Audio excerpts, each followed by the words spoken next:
I'm High Heel Knight. Welcome to my channel. This is my miniature review of Isn't It Romantic? It's the 2019 film starring Rebel Wilson and Liam Hemsworth.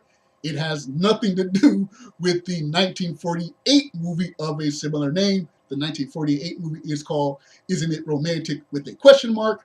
And it's a very different story that takes place during the Civil War period. Whereas this movie has nothing to do with the Civil War. It's just a straight up romantic comedy parody film. It stars, like I said, Rebel Wilson as this woman named Natalie. As a little girl, she grew up loving romantic comedies, but over time she became a toxic fan. In which case, after a lifetime of resentment and disappointment and screw-ups and people not appreciating her or respecting her and never finding a love or romance in her own life, she's come to resent the romantic comedy genre, despite knowing practically everything there is to know about romantic comedies.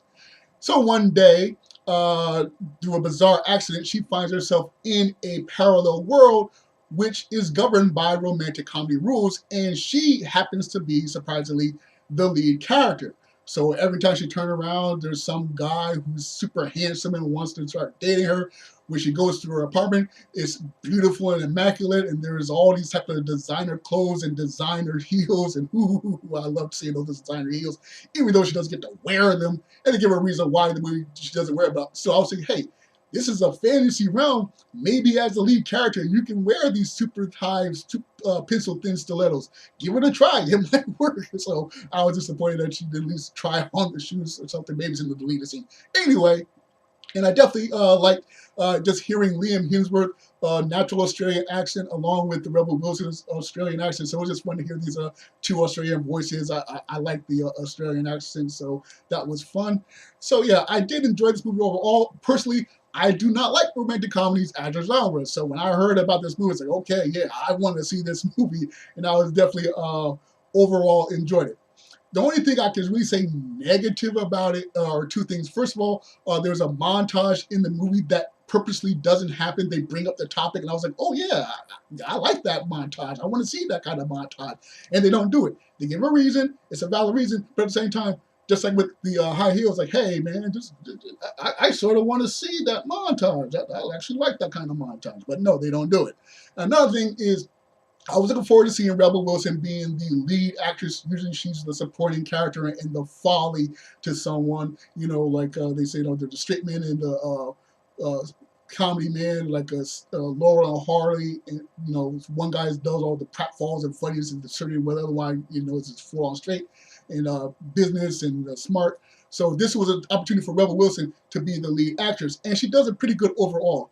But for this story, it might have helped if she had her own consistent fall person or straight person or something like that. I don't know, because there's essentially two types of alternate reality types of film stories. There's the stories in which the world is normal and the bizarreness is happening to pretty much just the protagonist. And then there is a story where the protagonist is normal, but the world is crazy and bizarre. For instance, in Back to the Future, Marty McFly goes to the past into the 1950s, but the 1950s world is still normal. It's just bizarre to Marty McFly.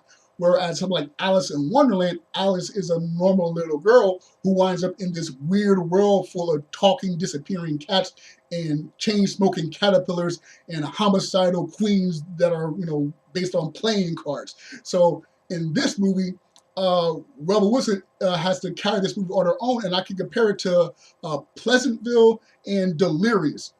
In Delirious, it stars John Candy as a writer who finds himself in his own soap opera that he writes for. And John Candy can definitely hold a movie on his own as a superior comedic actor. Whereas in Pleasantville, it's about these siblings that fall into this 1950s black and white sitcom.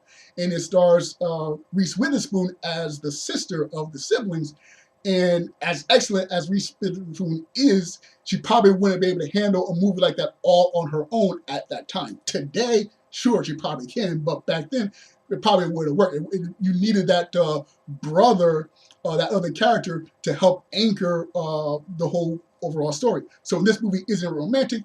It probably would have been helpful if there was some type of other real character in the story for Rebel Wilson to sort of bounce off of, but that's just my thoughts. So it's not something that's bad, not something that ruins the movie. It's just something that I think it would have been better if Rebel Wilson has some type of person of reality to help her in this story, as opposed to just being all on her to be the one that's like, what is going on here? But that's just my opinion. I will let you know what you think of the movie. I'm saying I recommend this movie and I enjoy it, but what do you think? Be sure to share what comments you like in the comment section. Be sure to like, share, and subscribe, or dislike, share, and subscribe. Once again, I'm High Heel Knight. I hope you enjoyed this movie. Thank you for watching, and remember, find inspiration everywhere.